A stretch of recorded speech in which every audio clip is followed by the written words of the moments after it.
Ibig sabihin, habang tumatagal, nawawalan ng value yung pera natin. Habang tumatagal, lumiliit yung power nung 1,000 pesos. 30,000 yung monthly earnings mo and you are around nasa 29 years old ka, ang magiging retirement fund mo raw at age 60, nasa 12,565. So, ibig sabihin, kung 30,000 yung kinikita mo noong 2016, how much more yung 12,565 pesos monthly? Mataas na yung value ng mga bilihin during that time. Di ba mas mahirap na siyang i-budget? Kung meron ka raw 1 million pesos and ilalagay mo lang siya sa mga savings deposits natin sa mga bank, magstay lang siya doon for 20 years. Possible, yung 1 million mo after 20 years would be 1,012,000 pesos. No? So parang 12,000 lang yung in-increase niya after 20 years. Yung savings, no, it's good for keeping cash for daily expenses, no, and in case of emergencies. Pero dapat daw yung pera mo hindi lahat nasa bangko. Dapat yan. Yung ibang part is nasa instruments kung saan nag-grow siya. Yung pag-build ng wealth, it will take time. It will take around 5 to 10 years. No? And during that time, na naghihintay tayo mag-grow yung money natin, meron tayong mga risk na kinakaharap. Yung risk of having what we call that sad events. No? Ano ba yung mga sad events na yan? Ito yung tinatawag natin na mga events na kapag nangyari, nakakalungkot, at the same time, possible, yung pinaghirapan natin ng mga pera, possible maglaho lang siya sa isang iglap. No? Kapag may nagkasakit sa family, saan ba tayong unang kukuha ng panggastos? Savings na para sa pang-college ng anak mo, para sa retirement mo, ma-withdraw lang natin siya. Possible mabenta yung negosyo or magsarado yung negosyo. Possible mabenta yung kotse or yung house and lot. Kapag naubos lahat ng yan, tapos nasa hospital pa din, saan ba tayo next na kukuha ng panggastos? Sa utang. A lot of us, kala natin, utang talaga yung best solution. Kaya tayo nagli-lead sa utang is because meron tayong na-skip during the process ng pag-build natin ng wealth. Kung ang kayamanan na ipapamana, ang utang din na ipapamana.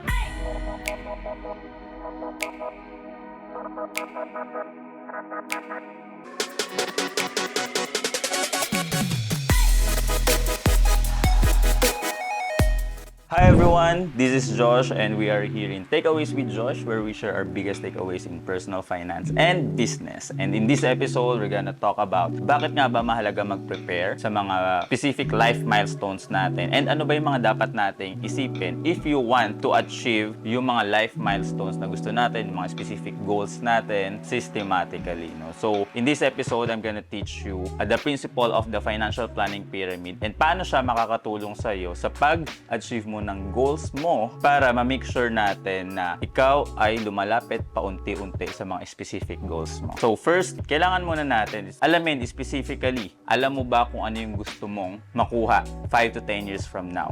Ano ba yung specific goals mo? Bakit siya mahalaga? Because in the past 6 years of being a financial advisor, I've met a lot of people and every time tinatanong ko sila, ano ba yung specific goals nila? During our time, no, nung mga bata pa tayo, alam natin exactly kung ano yung mga gusto natin. Gusto natin magkabahay, gusto natin magkakotse, gusto natin makapag-travel sa Japan, sa USA, or kung saan-saan man. Pero growing up, parang nawala na yung mga goals na yan. No? But this time, I want you to write down ano ba yung mga specific goals na gusto mong makuha, kailan mo siya gustong makuha, no? And magkano yung specific goals na yun. So you will have a specific solution paano natin siya masusolusyonan. It could be a house, anong klaseng bahay. It could be a car, anong klaseng car. Gaano kalaking savings ba yung kailangan mo? Or kung ano man. So dapat alam mo kung ano yung top 3 goals mo because ito yung magiging reason mo bakit ka mag-iipon, bakit ka mag-i-invest, or bakit ka magpe-prepare sa mga bagay na dapat nating paghandaan. So, this is the financial planning pyramid. This is the general rule of thumb kapag mag-build tayo ng wealth, no? So, kapag nag-build tayo ng wealth, para tayo nag-build ng establishment or ng isang bahay, di ba? So, kapag nag-build ka ng isang bahay, ano ba yung pinakamahalagang part para make sure natin na in case lumindol or nagkaroon ng emergencies, hindi siya basta-basta magigiba. Right, no? It's the foundation. Same sa pag-build natin ng wealth, foundation is the most important part, no? So, yung pag-build natin ng wealth, divided siya into 3. The first part is yung tinatawag natin na wealth protection. Second part is yung tinatawag natin wealth accumulation. And the third part yung tinatawag natin wealth transfer. Meron ako nakakausap na mga friends, mga nagko-consult sa amin. Most of the time, meron tayo mga goals. Ito yung mga tinatawag natin na mga milestones, kumbaga. So, we want to save, we want to have our own car, we want to have our own house and lot, no? Makapagpatayo ng negosyo or makapag-invest. No, ito yung mga specific goals natin. No, if you want to achieve something, kailangan may mga principles tayo na dapat alam natin. And the first principle na dapat malaman natin is yung tinatawag natin inflation. So, ano ba yung inflation? Inflation is ito yung pagtaas ng mga bilihin every year. Yung pagtaas ng bilihin na to, sabi nila, itong inflation is the number one killer of money. No, hindi natin napapansin, yung 100 pesos, mukha pa rin siyang 100 pesos, pero as time passes by, nawawala yung value niya. Bigyan ko kayo na example dito, no? Way back year 2000, yung 1,000 pesos mo daw, worth ng isang pushcart ng grocery. No, makakabili ka ng isang pushcart ng grocery. Pero after 10 years, yung 1,000 pesos mo, basket na lang daw siya. No? Kapag nag-grocery ka. In year 2024, ngayon, no? Yung 1,000 pesos mo, parang isa na lang siyang paper bag na ng grocery. No? So, ibig sabihin, habang tumatagal, nawawala ng value yung pera natin. Habang tumatagal, lumiliit yung power ng 1,000 pesos. And that's what we call inflation. And that is very important to note because a lot of us, we want to save, no? Save a lot of money. Pero in reality, kahit nagsisave tayo, nawawalan pala ng value yung pera natin, no? So, habang tumatagal, bumababa yung value ng pera natin. So, another thing, kung nagsisave lang tayo, yung pera natin nasa bangko, no? And yung bangko, ano ba yung interest rates ng bangko right now? Ibig sabihin, yung speed ng growth ng pera natin sa bank, di ba? Sa BPI daw, is 0.0625% lang. So again, ano yung inflation rate natin? 4%. Ibig sabihin, kung nasa BPI lang yung karamihan ng pera natin, mas mabilis ang pagmahal ng mga bilihin kaysa pag-increase ng value ng pera mo sa BPI. No? Same with BDO, ganun din, no? 0.0625. And sa Land Bank, ganyan din, 0.05%.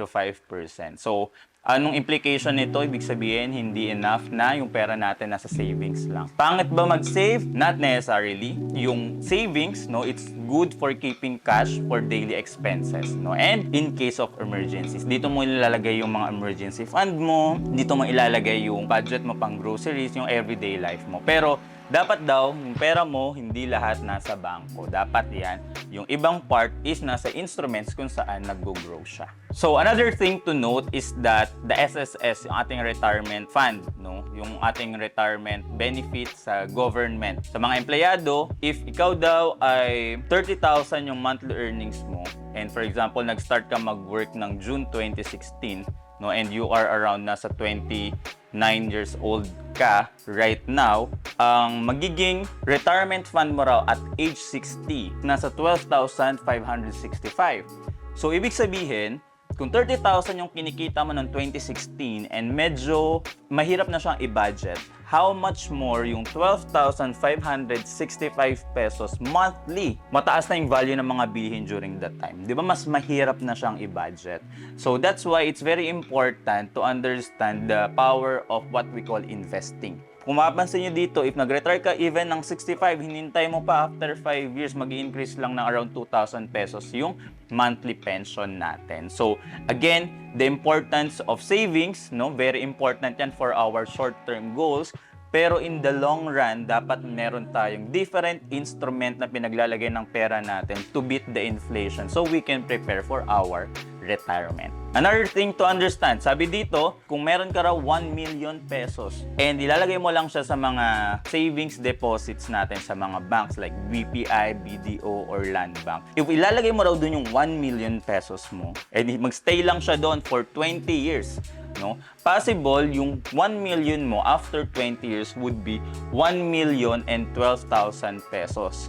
no? So parang 12,000 lang yung in-increase niya after 20 years, no? Even kapag nasa time deposits naman siya, which is mas matagal na kailangan may lock-in period ka doon. So after 20 years, possible kung nasa BPI siya, after 20 years, yung 1 million mo would be 1,104,896 sa BPI. Sa BDO is additional 77,000. Sa Land Bank is additional 161,000 after 20 years, no, na pinatulog natin yung pera doon. But if nilagay natin siya sa mga investment instruments, no, marami tayong mga investment instruments, pero isa doon yung tinatawag natin mga variable life insurance investments, no. Meron tayong tinatawag na regular pay and meron tayong tinatawag na mga single pay na mga investments, no. So dito, ang variable universal life insurance is insurance siya na part ng money mo is naka-invest, no. So kung ilalagay daw natin siya sa ganitong type of investment, it can grow as much as 4%, 8%, or 10%. Though pwedeng mas mababa,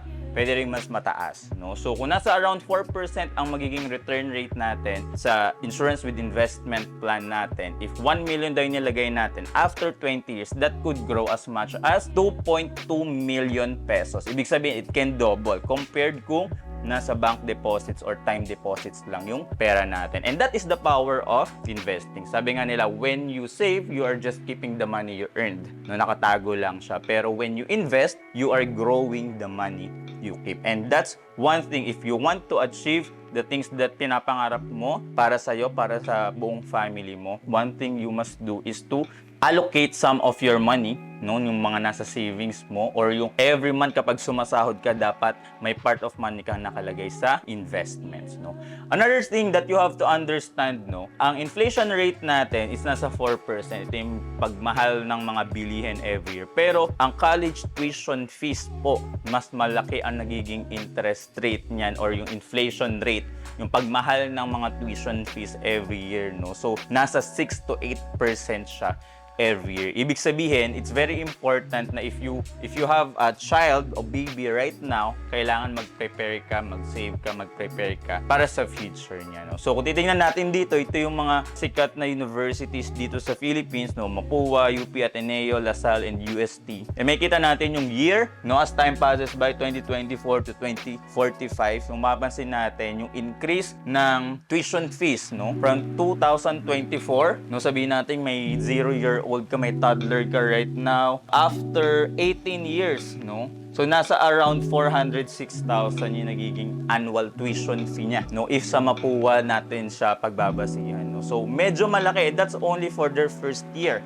Times 4, no, hindi na natin na-account yung mga inflation as time passes by. Times 4, that's 4, 8, 12, 16. That's 1.6 million. Or kung magpa 5-year course si baby natin, nasa around 2 million pesos, no, na kailangan nating paghandaan. Na kapag before siya mag 18 years old, dapat meron na daw tayong 2 million pesos para make sure natin na okay yung magiging future, no, meron tayong peace of mind na magiging okay siya pagka-graduate niya. If you're saving right now, just put some of your money sa investments. Tinatawag natin mga educational plans, kung saan nag-grow ang money mo specifically para pambayad ng tuition fees ng ating mga anak in the long run. Again, yun yung importance bakit natin, una, dapat malaman kung ano yung gusto natin pag-ipunan. Number 2, we have to understand those principles.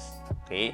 So ngayon, yung pag-build ng wealth, it will take time. It will take around 5 to 10 years. No? And during that time, na naghihintay tayo mag-grow yung money natin, meron tayong mga risk na kinakaharap. Tama ba? So during that time ba na nag-grow yung money natin, meron bang risk of having what we call that sad events? No? Ano ba yung mga sad events na yan? Ito yung tinatawag natin na mga events na kapag nangyari, nakakalungkot, at the same time, possible, yung pinaghirapan natin ng mga pera, possible maglaho lang siya sa isang iglap. Anong example ng mga yan? No? Sickness, accident, or death. Kapag may nagkasakit sa family, kahit tayo as a breadwinner or mga kamag-anak natin, nanay, tatay, kapatid, possible ba na yung savings na pinag-iipunan natin, possible ba na maglaho lang siya in 3 months or 4 months dahil may nagkasakit or may na aksidente or may nawala sa equation, no? And that is very important to consider, especially if you want to build a bright future for your family or for your future family, no? Kapag may nagkasakit sa family, saan ba tayong unang kukuha ng panggastos? Tulad ng sinabi natin sa savings, nasa BPI, BDO, or Land Bank, sa mga savings accounts natin. Kaya possible, meron kang 200,000, 300,000, yun yung unang maubos. Mas maganda kung meron kang kalahating milyon sa bangko. Pero most of the time, no, tayong mga Pilipino, di ba,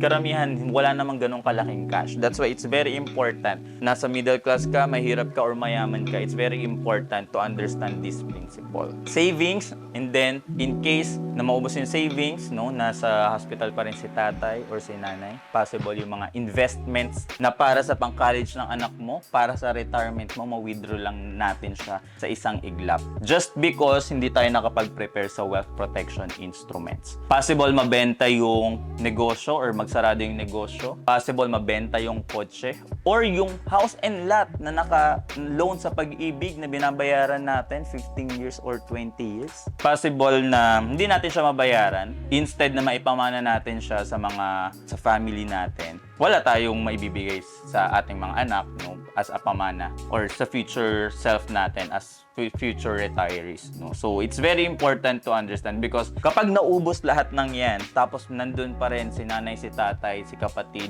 nasa hospital pa din, no, si asawa, saan ba tayo next na kukuha ng panggastos? And most of the time, sa utang. Ito yung pinaka nakakalungkot na reality natin dito sa Pilipinas, no. Kapag may nagkasakit, kapag kinailangan ng pera, utang agad ang solution. So syempre, hindi yun yung malungkot kasi yun lang talaga yung alam natin. Pero kung titignan natin itong financial planning pyramid, a lot of us, kala natin, utang talaga yung best solution. No, that could be the best solution during that time. But if we will understand this as early as now, itong principle na to, kaya tayo nagli-lead sa utang is because meron tayong na-skip during the process ng pagbibuild natin ng wealth. No? And ito yung tinatawag nating mga wealth protection instruments. So ito daw dapat, habang nag-i-invest ka, habang nag-save ka, dapat meron ka nitong mga wealth protection instruments. Kaya nga siya tinawag na financial planning. Pinaplano mo ano yung mauuna, ano yung pangalawa, ano yung pangatlo, ano yung pang-apat. And sa wealth protection instruments, these are the instruments that will protect you, your money, your savings, your investments in case magkaroon ng tinatawag nating side events or sickness, accident, or death. And ito yung example niyan is dapat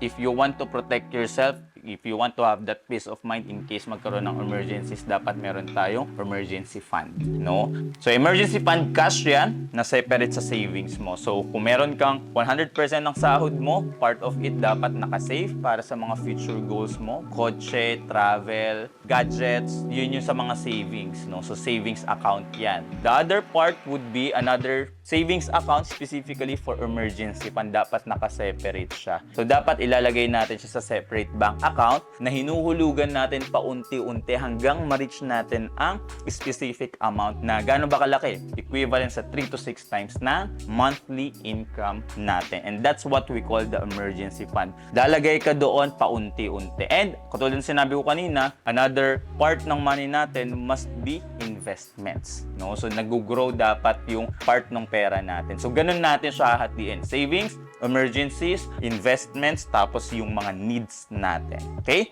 So, emergency fund, it's very important. Kailangan mo kaagad ng cash. Kapag may dinala sa emergency room, kailangan natin ng cash kaagad. Next is PhilHealth. Kapag may nagkasakit sa family, na-admit sa hospital, part ng bill natin is sasagutin yan. Magkakaroon ng deduction if we have that PhilHealth. Ito yung tinatawag nating government insurance, no? Health insurance from the government na hinuhulugan lang natin monthly. So, that's one thing na dapat meron ka. If you're a freelancer, dapat meron kang PhilHealth. Especially kung wala kang empleyado. Kung empleyado ka, madali lang kasi automatic siyang dinededuct. Next natin is what we call yung HMO. So, HMO, ito tinatawag natin mga health cards, no? Kapag na-admit tayo sa hospital, part ng bill natin sa PhilHealth. Pero alam naman natin na hindi lahat kino-cover ng PhilHealth. Doon papasok si HMO. HMO or health cards, minsan benefit yan sa company. Kung wala kang empleyado, freelancer ka or negosyante ka, dapat meron kang HMO. Ano yung HMO? So, kapag may nagkasakit or may naramdaman, 'di ba? Tayo mga Pilipino, hindi tayo nagpapa-check up kaagad kasi mahal magpa-check up, 'di ba? So, 5 minuto ka lang, 10 minuto ka lang i-check up, that's gonna worth 800 pesos sa isang consultation, no?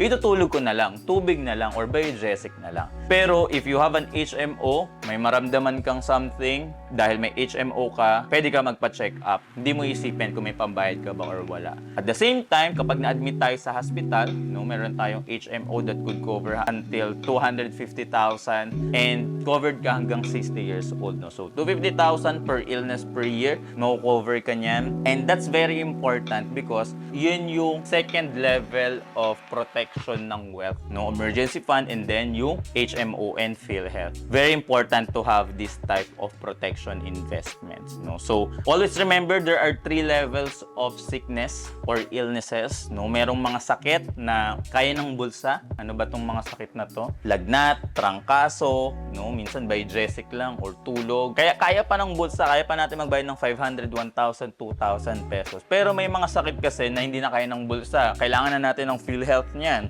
Ito yung tinatawag natin mga pneumonia, dengue, diba, kailangan ng ma-admit. Though hindi naman ganun kalaki yung magiging bill natin. Siguro maximum nasa 50,000, 25,000. Pero it's still a big amount of money. That's why it's very important na meron tayong PhilHealth and HMO. And last thing is that karamihan ng sakit sa Philippines right now ay yung mga sakit na hindi kaya ng bulsa at hindi na rin kaya ng PhilHealth and HMO, no? And ito yung mga sakit na kapag tinamaan tayo nito, hindi natin alam kung kailan because minsan hindi na yan nadadiagnose at an early stage, no? Lalabas na lang yan bigla, stage 3 na or stage 4. And during that time, yun yung time na kailangan natin ng malaking amount of money, no? Yun yung time na kailangan natin ng support. And kapag dumating yung time na yun, ready ba tayo or kung hindi tayo ready, possible ba na yung investments na hinihintay mong mag-grow, yung wealth na hinihintay mong ma-build, ay dun lang tayo din kukuha just because we failed to prepare doon sa mga tinatawag nating wealth protection instruments. These are the list of the critical illnesses right now in the Philippines, no? So, heart attack could cost us from diagnosis, treatment, and rehabilitation, it can cost us 978,000. So, parang that's almost a million, no? Stroke, 1.8 million. Lung cancer, 1.8 million. Liver cancer from diagnosis, treatment, and rehabilitation, 1.6 million. Colon cancer, 2.2 million. And nasa around, yung breast cancer is 2.1 million. This is the reality na kinakaharap nating mga Pilipino, no? Habang meron kang pinagtatrabahuang pangarap para sa pamilya mo, bigla lang siya mawawala just because you have to pay the medical bills para mapagaling natin, no, matulungang makarecover yung tayo mismo or yung family natin. That's why it's very important to prepare for these things. Another reality is that itong mga sakit na to, hindi na siya mako-cover ng emergency fund kasi gano'n lang ba kalaki emergency fund? 200,000, 300,000. Hindi na rin niya mako-cover ng HMO tsaka PhilHealth kasi limited lang kaya niyang i-cover, maximum 250,000 lang, tama? That's why it's very important to have that third level of protection, no? So these are the leading causes of death in the Philippines na classified as critical illnesses. Ibig sabihin daw, in 2023 and 2022, ito daw yung top 10 causes of death in the Philippines. Kung napapansin nyo, lahat ito critical illnesses, di ba? Heart attack, heart diseases, cancer, stroke, diabetes, pneumonia, hypertensive diseases, no? Respiratory diseases, tuberculosis, pulmonary heart disease, and kidney diseases, no? So, kung napansin nyo, walang accident dito. Ibig sabihin, mataas talaga yung probability, lahat tayo mawawala sa mundong to, no? Pero mataas ang probability na magkakaroon tayo ng malalang sakit before magkaroon ng death. And during that time, kailangan natin ng malaking cash in order for us na mapahaba natin ang buhay natin or ng family members natin. And sana kapag nangyari yon, hindi yung matagal natin pinaghirapan ang mauubos, kundi meron tayong mga wealth protection instruments, no? So again, dapat may emergency fund tayo, meron tayong HMO and PhilHealth, and another one is dapat meron tayong tinatawag na mga health insurance and medical insurance, no? The reality is that 100 Filipinos who get sick no, 95% talaga ay nauubos yung savings nila. That's the reality. And 53% nanghihiram sa family members, which is the number one reason ng conflict sa family. Here's another information for us. No, we have these top conditions, causes of death in the Philippines: heart attack, cancer, stroke, CKD, diabetes, cancers, lung cancer, breast cancer, liver cancer, colon cancer, and leukemia. Yung HMO, if ever magkaroon tayo nitong mga to, wag naman sana, it can cover 150,000 to 250,000 pesos only. Pero the reality is that most of the people na tinatamaan ng ganitong sakit, ganito kalaki pa yung ina-out of pocket nila, di ba? 900,000, 2.4 million, 1.9, 2.3 million. So it's still a million. Ang laki pa rin ng out of pocket. And kapag nangyari yan, before tayo maglabas niyan, ano muna yung mauubos?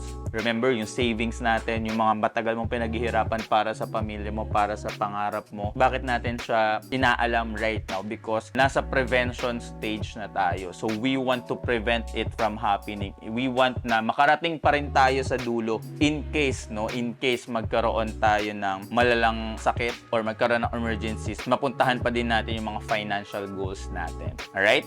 So it's very important to have what we call that health insurance. Okay? So that worth wealth protection instrument.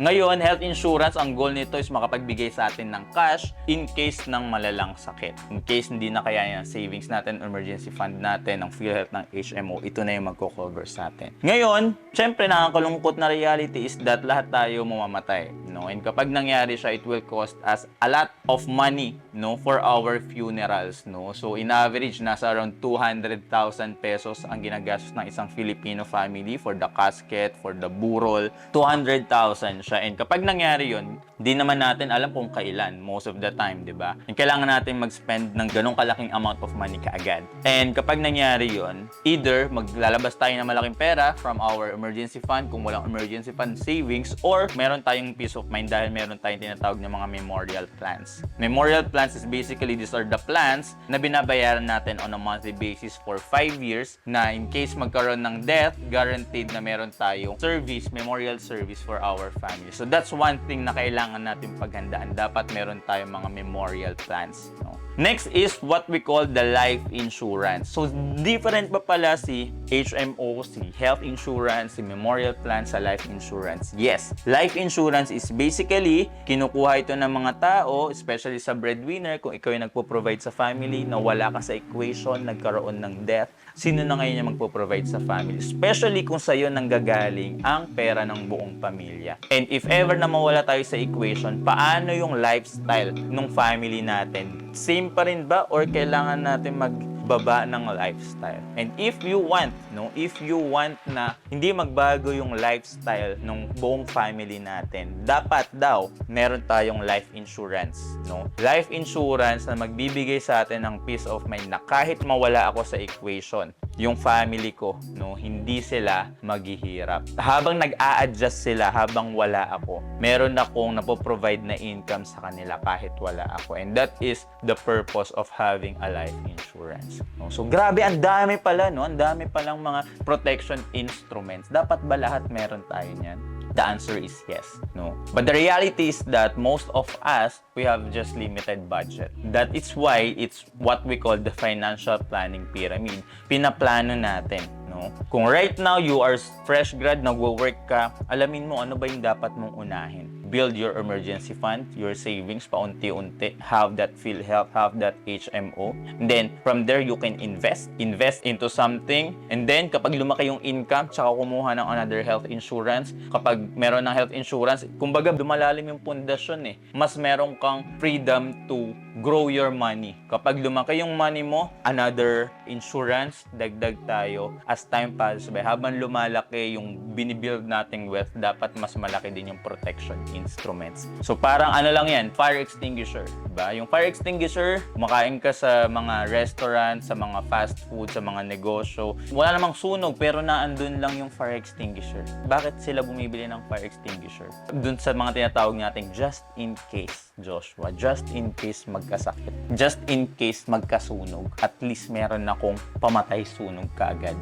Same din sa insurances, no? Just in case magkasakit ako, Joshua, no? Just in case magkasakit ako, hindi mauubos yung pera ko. Just in case mawala ako, hindi maghihirap ang buong pamilya ko. Makakapagtapos pa din ng pag-aaral ang mga anak ko. Just in case. Parang kotse, di ba? Kapag meron tayong travel to Baguio, to Ilocos, dapat meron tayong 4 tires plus additional 1, no? For the spare tire. Why? Because if papunta tayo sa goal natin makarating sa Baguio, in case maflatan yung isa, meron tayong papalit. No? Madidelay ng onte, pero makakarating pa rin sa goals natin. Parang yung mga financial goals natin. You have a dream car, bahay, lupa, kotse, makapagpatay ng sarili mong resort.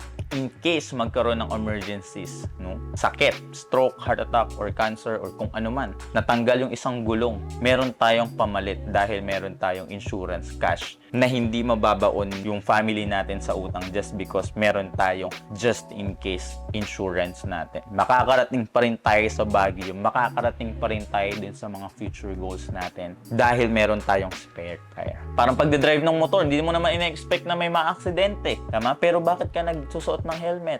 Para ito sa mga just in case natin. Just in case madisgrasya ako, at least okay pa ako, no? May makakapag-generate pa rin ng money. Same with the insurance. Kung kinukuha natin to just in case, no? Just in case may mangyari, paano na yung family ko? Ang goal natin sa pagbibuild ng wealth is nagbibuild tayo ng wealth because we don't want na ang maipamana natin sa mga anak natin or sa next generation, ayaw natin nang ipamana natin sa kanila ay mga utang. Tama ba? Ang goal natin, kaya tayo nagbibuild ng savings natin, car, investments, bahay at lupa, and mga negosyo because gusto natin ang ipamana natin sa mga anak natin or sa next generation ay itong mga to. No? And that's why it's very important to understand this. Kung ang kayamanan na ipapamana, ang utang din na ipapamana. No? So, I hope maintindihan natin ano ba yung importance ng insurance because insurance is actually a life hack, no? Sa Pilipinas, it's still a taboo, no, for some of us, for karamihan sa atin, pero sa ibang bansa, this is a requirement na dapat meron kang insurance, no? So I hope if mayaman ka, kailangan mong protektahan yung kayamanan na pinaghirapan mo. If middle class ka or nasa lower income level ka right now, mas kailangan mo ring protektahan yung family mo in case may magkasakit, hindi na kami mababaon sa utang. Maraming namamahalan sa insurance kasi gastos lang din naman siya. Pero when you buy insurance on a monthly basis, you are just paying for that peace of mind.